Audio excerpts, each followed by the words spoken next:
Na mtazamaji, katika rubaa za kimataifa ni kwamba Papa Leo wa 14 ameongoza misa ya Jumapili kwa mara ya kwanza tangu kuchaguliwa kwake kama kiongozi wa kanisa Katoliki nchini. Kwenye ujumbe wake kwa waumini wa kanisa la St. Peter's huko Vatican, Papa Leo wa 14 ameyataka mataifa yanayopigana kusitisha vita na kutoa nafasi kwa wananchi kurejelea maisha yao ya kawaida. Aidha, amejutia misimamo mikali ya viongozi wanaoendesha vita, akitahadharisha kwamba huenda vita vya tatu vya dunia vikazuka iwapo vita vinavyoendelea havitathibitiwa. Kama Mwangi anaangazia hotuba ya Papa na misa katika makanisa ya Kikatoliki nchini.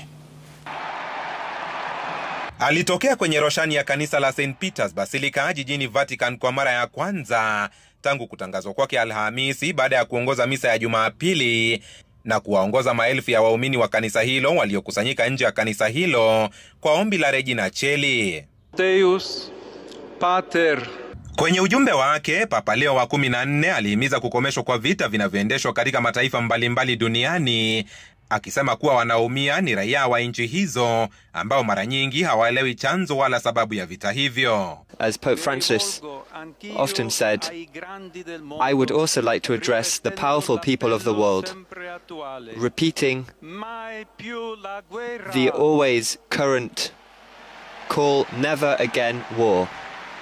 Papa alisifia kusitishwa kwa mapigano kati ya India na Pakistan na kutaka ulimwengu kuweka juhudi za kurejesha amani ili kusaidia jamii zilizoathirika kurejelea maisha.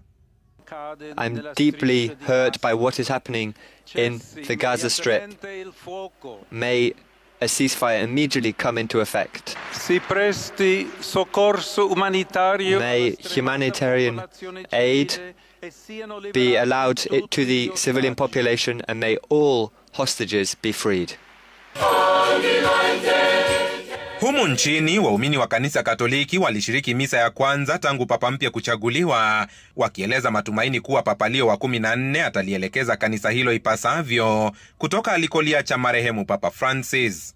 Tunafurahi kwamba tunao mchungaji katika kanisa letu, na hata katika misa ya siku leo tunamtacha jina lake, Papa Mtakatifu Leo wa 14. Tunafurahi kwamba Mungu ametupa mchungaji. Mungu ametujalia mtumishi wake huyu mchungaji. Ninaomba tushirikiane kumuombea ili Mungu amjalie afya njema akiendelea kuhudumu kama mchungaji mwema. Papa Leo wa 14 atakula kiapo rasmi Jumapili ijayo. Kama Mwangi, runinga ya Citizen.